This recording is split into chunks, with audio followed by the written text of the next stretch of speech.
Well, welcome back to our little lab classroom here. We'll talk some more today about computing basics. Let's look at the first slide. What do you see here? You see that it's a basic fact of life that computers are finite. I mean, this is sort of the environment for computing. Everything is finite. Whatever you do, beware of things. What's interesting here is that regardless of the power of computers, they're still finite. And every year, every day nearly, it seems computers getting more and more powerful. But what's happening, of course, is as the computers get more powerful, so do the things we run on them. What used to just be pure text has become text with pictures. What used to be just pictures becomes video, and sound, no less. Everything becomes more and more intensive. And so even though computers may get bigger, they are still finite. And when we speak of finite, we're speaking of both the internal memory of the computer, RAM as it's called. We're talking about the external storage, be that CDs, DVDs, be that the hard drives connected, they're all finite. And finally, we're talking about the speed of the CPU. And it's both the speed of the time it takes to run a program and the time it takes to move a program in and out of storage. Particularly of importance for scientific computation is the fact that most numbers on a computer have finite precision. The exceptions being those few numbers that are exact powers of 2, and we'll see. Furthermore, in order to handle the huge range of numbers that science has to deal with, anything from the size of a quark, or a little bit smaller than a quark, up to the size of the universe, we need a huge range of numbers, and that can only be stored on the computer by doing something called scientific notation, by storing a mantissa and an exponent. So we can handle large ranges, but we give something up in precision. So we'll talk about scientific notation. What's the consequence of all this? Well, you may think it's just number picking, nitpicking. Well, yes, it's number picking, but you can get the wrong answer. Not just a little bit wrong, you can get very much the wrong answer if you're not careful about the numbers and their precision and how it affects the calculation. One of the famous examples is a rocket which once blew up because they were using an integer clock rather than a floating point clock, and it stopped keeping accuracy at some point and it lost the rocket. Okay? So let's look now at slide 3. Slide 3 gets into a little bit of the details about what we mean by finite number representation. Okay? And when we use the word finite, we mean a number of things. You've probably heard of finite in your math class. Well, when a mathematician uses a finite, and we do mathematics on the computer, so it matters here as well, when a mathematician says a finite number, they mean a number that is finite, that's not infinite, or not infinitesimally small in some way, but has a definite finite value. Well, that's true on computers too. In fact, some of us who do bread and butter work with theoretical physics often deal with infinities. You may have seen delta functions in your class, or you will. They're infinite functions. You can't do that on a computer. You can play games, try to have some tricks to try to represent them, but computers deal with finite numbers. If you deal with infinities, you'll have problems. Okay? So that's one meaning of finite. Another meaning of finite is that the numbers we store on the computer have finite size. They only have so much length. We can make the length bigger and bigger, but it's always going to be finite, so the numbers are finite. A final meaning, and there's probably even more, but it'll be the last one I can think of, is that there's only so many different kinds of numbers we try to represent on a computer. So it's just a finite bunch of numbers, or data types, as they're called, which we'll represent. How do you represent a number on a computer? It's done with bits. And this is a good cocktail party kind of question. What is a bit? A bit means a binary integer. That's the nickname for it. But now everyone uses it so often they probably forgot what it means. So a bit is either the number 0 or 1. And that's because ultimately all of these numbers that are stored on a computer are stored in magnetic form. And magnetic form has a magnet pointing up or down. And that's how we get the number 0 or 1. Even though we've said that all numbers are ultimately stored in a binary form, that doesn't mean you have to try to look at a bunch of zeros and ones and hope that you can figure out what they mean. They're broken up into nice little categories, the kind that humans like. The easiest kind are integers. And these are just numbers 0, 1, 2, 3, and so forth, or -1, -2, -3. And if you have n bits, then you can store integers, let's say positive integers, up to 2 to the n. Now, that's probably a little simplified. If you have n bits, though, it does limit your range. One of the bits has to be used to store the sign of the integer. So n bits can give you numbers in the range 0 to 2 to the n minus 1. And you may think, hey, that's not bad. You've heard probably computers often have 32 bits or 64.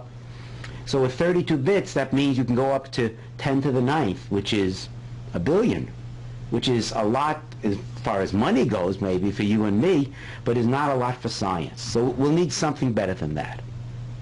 Okay. Likewise, if you actually just use the binary number itself, as you see here on slide 3 again, it's a whole bunch of zeros and ones, and those are very hard to deal with, particularly when you get very big numbers. You can easily drop one. We need a more concise, more efficient way to do it. What computers actually use when they store numbers and they output it, at least for computer scientists or people to look at in intermediate sense, is they store it in octal form or decimal form or hexadecimal. But not to worry, you're not going to have to convert from one to the other. The computer does that for you. The advantage of octal and hexadecimal, which is base 16, is that there's an exact mapping from what number is stored on the computer and what number you want printed out. So you don't lose any precision. But unless you're trained in doing hexadecimal arithmetic and octal arithmetic, it's kind of hard to figure out what's going on, and we leave that up to the computer scientists. You know, we'll deal mainly with decimals. But it is useful to know that we only care about the decimals when we print out the final answer. If you needed to have output, say, on a file as an intermediate answer, you don't want it in decimal, you want them in hexadecimal or octal. The reason being that gives you no loss of precision in octal or hexadecimal, whereas there will be a loss of precision if you go to decimal. So let's look at slide 4. So here we start getting down to some of the technical terms. The first technical term is word length. When we store a number on the computer, we don't call it a number, we call it a word. It's a word in memory. It's stored someplace, and it's a finite number of bits that are used to store. It's sometime probably in the early 1960s, I think it was IBM, who said, well, writing everything down in terms of bits gets to be a bit much because there's a lot of bits to get anything done. And they thought, well, if you have a mouthful of bits, you have a byte. Okay, so they said, why don't we introduce a term, a byte, as a more basic unit? And it's pretty much stuck. Okay, so when we speak about 8 bits, we have 1 byte. So a byte, usually abbreviated with a capital B, is 8 bits. A bit, usually abbreviated with a small b, is the basic 0, 1 binary integers. Now you have to be careful here. If you actually try to figure out some of the intermediate outputs you get on a computer, how big your memory is, how much more memory you need, how many programs you can fit in, it's often given in terms of kilobytes. And a kilobyte, anyone who's thinking and speak English knows, oh, a kilobyte is obviously 1,000 bytes. Well, it's approximately 1,000 bytes, but actually a kilobyte is 2 to the 10th bytes, because 2 to the 10th is 1,024 exactly. And when you do the arithmetic, sometimes it doesn't seem to work out. That's because what you mean by a kilobyte is not 1,000, but 1024. Okay? A byte, as we said, is a nice handy unit. It's approximately how much memory you need on the computer to store one letter. You know, one number, one character of any sort, such as the letter A. And a typed page, you know, such as you'd given on a thesis or a homework report, is roughly 3 kilobytes of type. Now, it could be more if you go to some fancy formatting, but as far as plain computer type, that's all it is. Now, the original PCs, and this is, of course, a war story, the good old days when, you know, only hard-nosed types would dare get near a computer, and we were pioneers and leading the forefront, doing what hadn't been done before. The first PCs that came out had 8-bit words, and that's tiny, because even 2 to the 7th is only 128. And if you try to do something useful with those computers, you couldn't. So they were used for things like games. But even games, the best you could do was integer arithmetic with small numbers, became quite a challenge. So that no longer is true. What happens, though, if you try to store a number in a computer and it's bigger than the amount of space you've left for it? Well, then you get what's called overflow, and you can think of it as saying you stuffed a big number in a little space and some of it is overflowing. That's an error. The computer will usually pick up that error and tell you, you have to stop. You can't do this anymore. Okay? That's too big a number. If you try to put too small a number in, then you get a condition known as an underflow. Now, an underflow is usually overflow in some other sense because you're still storing a very tiny exponent, say, someplace, and it's too many digits that you have space for, so you don't have enough room for it. So in that sense, that's why underflows occur. Now, modern-day computers, modern-day personal computers, all have 32 bits, or more recently, 64 bits. Okay? This is, gives you much faster processing because much of the scientific work we do involves 64 bits. So it's natural. Visual work, video work, it all will work as well. So even with 32 bits, if we look, okay, then we can store numbers up to 2 to the 31. Well, that's good. That's 2 times 10 to the 9th, approximately, which is 2 billion. That's very good. But it's not good enough for science. It's good for banks. Interestingly enough, it's probably the kind of numbers your cell phone processors work on, because they do integer arithmetic because it's faster. So if you can do a calculation just using integers, there's less conversion involved. It'll be faster if you can get away with it, but it's generally not good for science. So let's look at the next slide. Slide 5. Slide 5 talks about what computer scientists call fixed point numbers.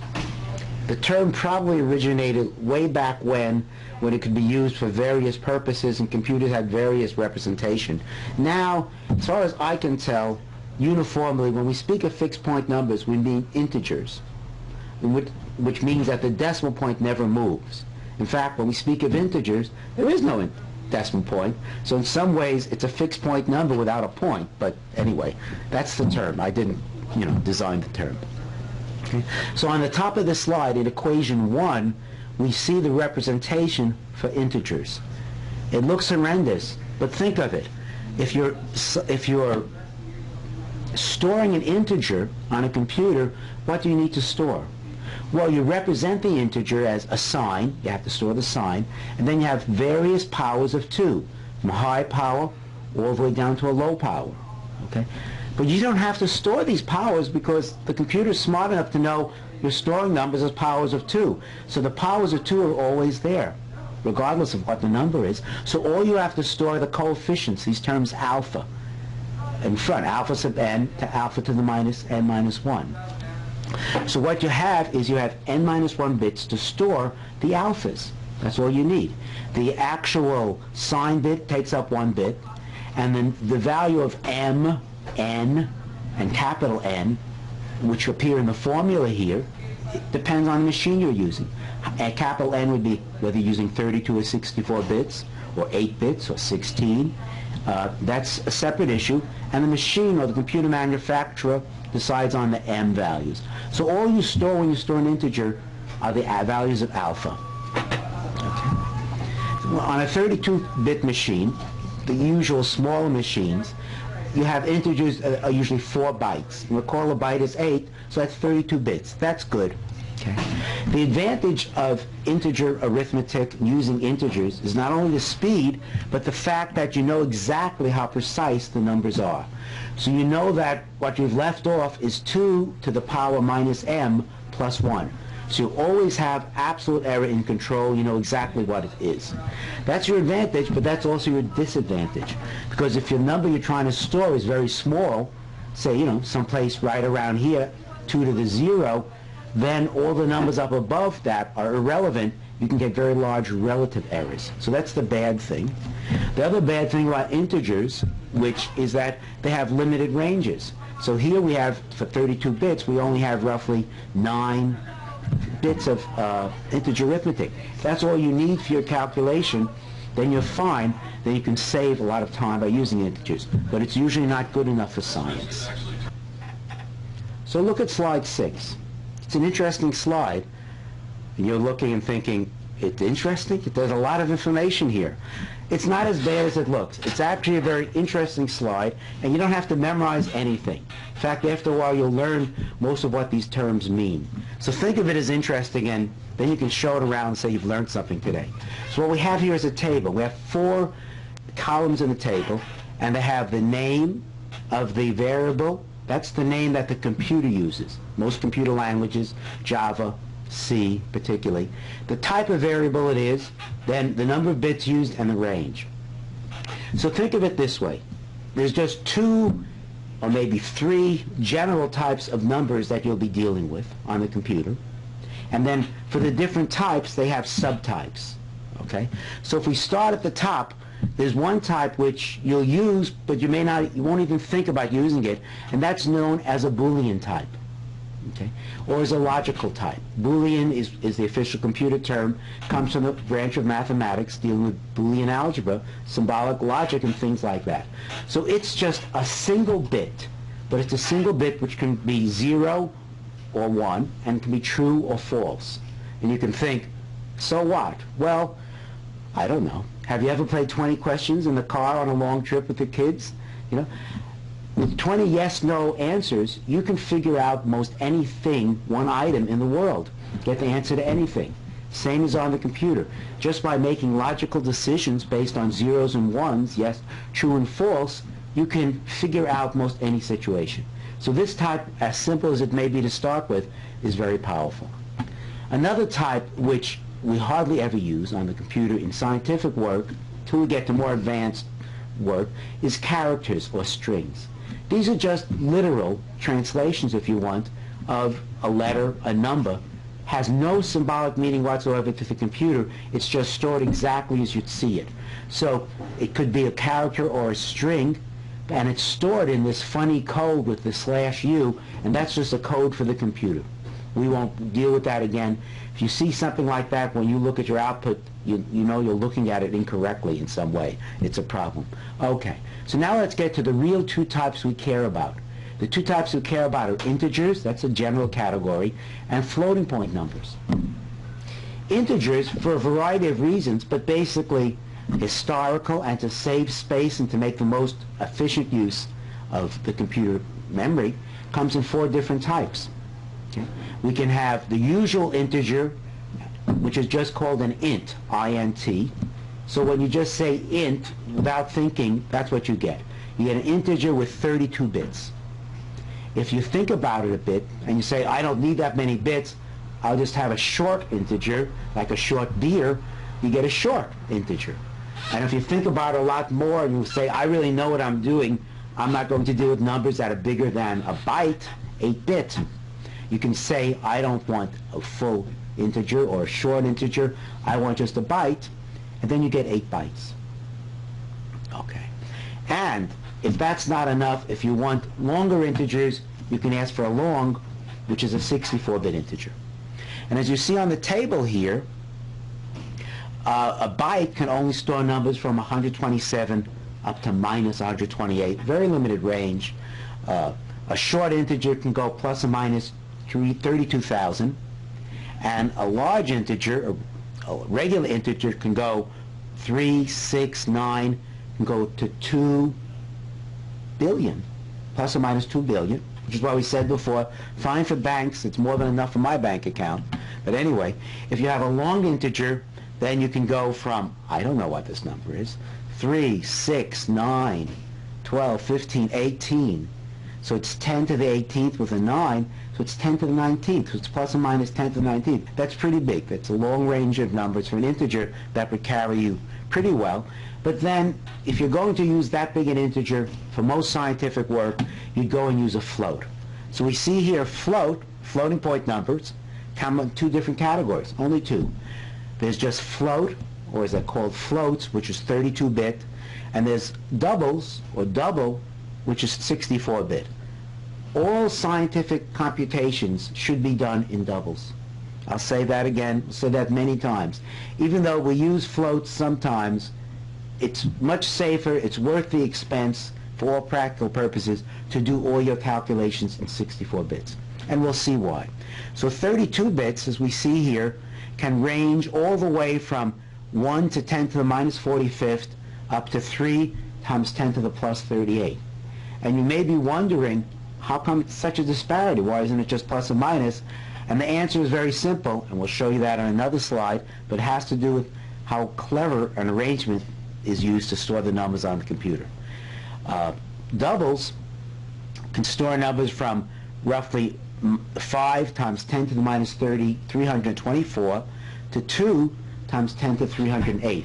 So this is a huge range. It's a range of 650, roughly, orders of magnitude. That's what we need.